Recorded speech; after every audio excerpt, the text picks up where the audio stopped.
Hi everyone and welcome back to my channel. I'm Fina and today I'm going to be talking about all of the books that I read this August. So August for me was a little bit of a slow reading month. I didn't read as much as I normally do. I read a lot through audiobook because I was in a little bit of a reading slump during the month, and so I did read a lot of audiobooks. That's how I consumed a lot of the books that I read this month. And I didn't find that a lot of the books that I was reading were new favorites for me. They didn't really grab me, so I wasn't as invested in a lot of the books that I read this month, but I did end up finding a new favorite book, and that's actually the first one that I'm going to be talking about, and that book is Wolf by Ryan Groudon. So this book, the basic premise is that Hitler has won World War II, and this takes place in 1956, and it follows a girl who is trying to win this motorcycle race to get an opportunity to get close enough to Hitler to be able to kill him.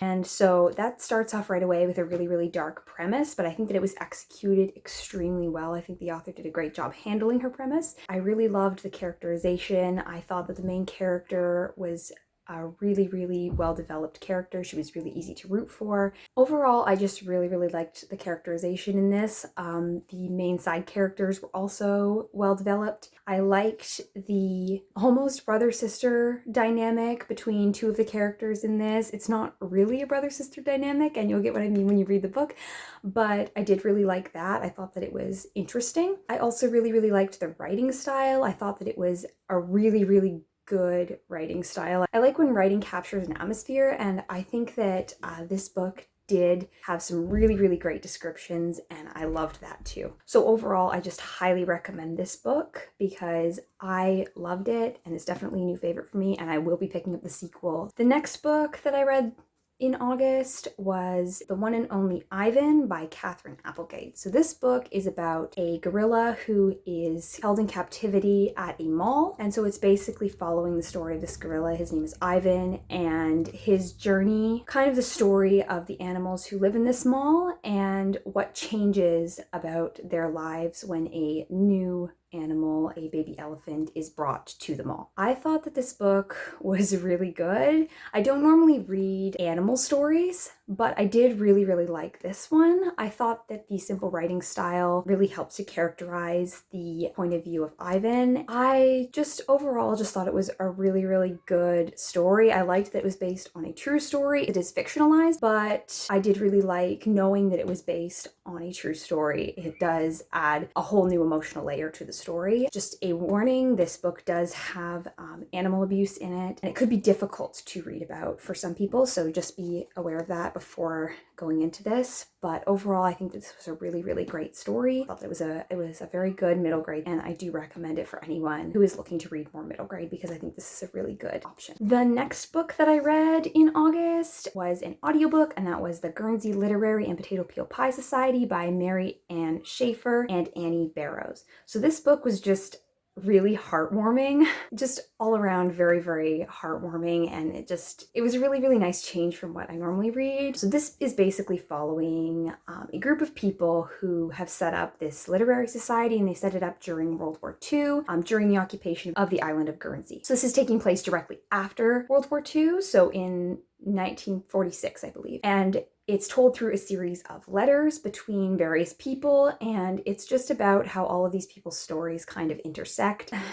I just really, really loved this. It was a really, really, I'm going to keep on saying heartwarming because that literally sums up what this book was to me. It was just very heartwarming. It was sad at times, but I think overall it was just very, very hopeful. It was hopeful, that's what it is. It was hopeful and heartwarming, and I really, really loved that about this book. The next book that I read is nonfiction, so I won't spend too much time on it, and that is The Problem of Pain by C.S. Lewis. So this is a Christian theology book, and it's just exploring the problem of suffering in today's world and just C.S. Lewis's own views on that, and him kind of exploring why is there suffering. Basically, he's exploring the problem of pain. And I really, really liked how honest he was in this book. I really, really like that he doesn't try to give answers. He's just exploring along with the rest of us. I feel like that honesty and the fact that he doesn't claim to give answers to any of the problems that he's addressing. He's just attempting to explain and work through them. And I just really, really liked that, how open he was about his own struggles as well with this problem. And so I think that this was just a really, really great book. I'm a big fan of C.S. Lewis's writing, and I really, really think that this was a great example of it. The next book that I want to talk about is Be Not Far From Me by Mindy McGinnis. So this is a YA survival story about a girl who runs off into the woods while camping with her friends and gets lost. And this is just her journey of trying to survive and get back to society. And this book wasn't bad. I don't think it was bad by any means. I think it was very solid as a story. My main issue with it was the fact that there were a lot of loose ends thematically. And I don't feel like the themes got enough page time to really impact me the way that I feel like they should have. And that did kind of frustrate me. I also feel like a lot of survival stories start to feel the same after a while. There's only so many things that can happen to one person, I guess. And so this isn't a story to read if you're looking for something really unpredictable, because it's a fairly predictable survival story. But that being said, I did really like the main character, her resilience and her drive for survival and to stay alive was just really admirable. I really liked her strength. She made a lot of difficult decisions, and I was really, really impressed by her ability to make those decisions. I didn't so much like some of her early decision making at the beginning of the novel that led up to her being lost in the first place, but I did really like how she coped with her situation after she got lost, and I think that her character was definitely the strong point of the novel overall. But yeah, so if you're a fan of YA survival or survival stories in general, you might want to check this out, but if you're looking for something extremely twisty and unpredictable, this might not be the book for you. The next book that I read in August, I have a little bit of an unpopular opinion about. So the book is Radio Silence by Alice Oseman. So this book is about a girl who is a fan of this podcast, and so she ends up meeting a boy and they develop a friendship, and there isn't a romance. This is a really hard book to describe because it's not really plot-centric, it's very relationship-focused. So there's a discussion about post-secondary education specifically, and the pressures of post-secondary education, and the pressures that are put on kids to get the best grades that they can and go to the best schools that they can. For me, I really did like that aspect of the book, the whole discussion about post-secondary education and how it's kind of almost a societal pressure to attend the best school that you possibly can, and that it's important to go to college or university. And so I did really like that discussion. I think that it's a really important discussion to have. College and university isn't the only way to happiness, and I did really like that the book addressed that and talked about, how sometimes some people equate going to college and university with getting a great job and getting lots of money and then happiness. And I did really like that the novel addressed this. However, I did have some big issues with the book overall that just stopped me from enjoying it as much as everybody else on BookTube seems to. So my main problem was that as the novel progressed, it got more and more unrealistic. So by the climax is supposed to be this big dramatic moment, and I just feel like the climax was so unrealistic that my suspension of disbelief just snapped. And I can't really say more without getting into spoilers, but I just couldn't believe what was going on, and not in a good way. I also just never really felt connected to the story, really. There were a few points I feel like I never really had that emotional connection to the story that so many other people seem to have had. I just feel like I'm alienating half of BookTube right now. And also, this is a really nitpicky thing, but there's a scene at the end where a character is described as cosplaying the Doctor from Doctor Who. And the book literally says that the character was cosplaying Doctor Who. The Doctor is not called Doctor Who, and that bothered me way too much for how small a detail it is, but I do understand why people like it. I just personally didn't. The next book that I read was Crimson Bound by Rosamund Hodge. This was actually a really solid YA fantasy. I ended up really enjoying it overall. I had heard that it was a dark retelling of Little Red Riding Hood. It turns out that that is not completely accurate. I would only say that the beginning, like the prologue, was actually a retelling of Little Red Riding Hood, and then the rest kind of went in a different direction. I've heard that it's actually based on two separate fairy tales, so Little Red Riding Hood and another one that I cannot remember the name for right now. It's a more obscure one. So that does make a little bit more sense. I thought that it was a solid YA fantasy. I don't think that it was exceptional by any means. I do feel like it did have its own share of flaws, particularly in the area of the romance. I feel like it started out slow burn, and then it was almost like a switch flicked, and then they were in love. And so it was kind of like insta-love, but not really. It was kind of weird. And also the ending went in a direction that I feel was just a little bit tropey. But overall, I think that it was a very, very solid YA fantasy, and if you're a fan of retellings, especially dark retellings, you might really like this. The next book that I read was Coraline by Neil Gaiman. So this book, it isn't creepy, or at least I didn't find it creepy. I thought that it was very atmospheric. I liked the atmosphere that the writing created in the book, but I don't feel like it was scary enough to really creep me out. But I did really, really like the writing, and I think that's the main thing that's going for this book is the writing. I just think that it's a really, really good writing style. It really immersed me, and I really enjoyed that.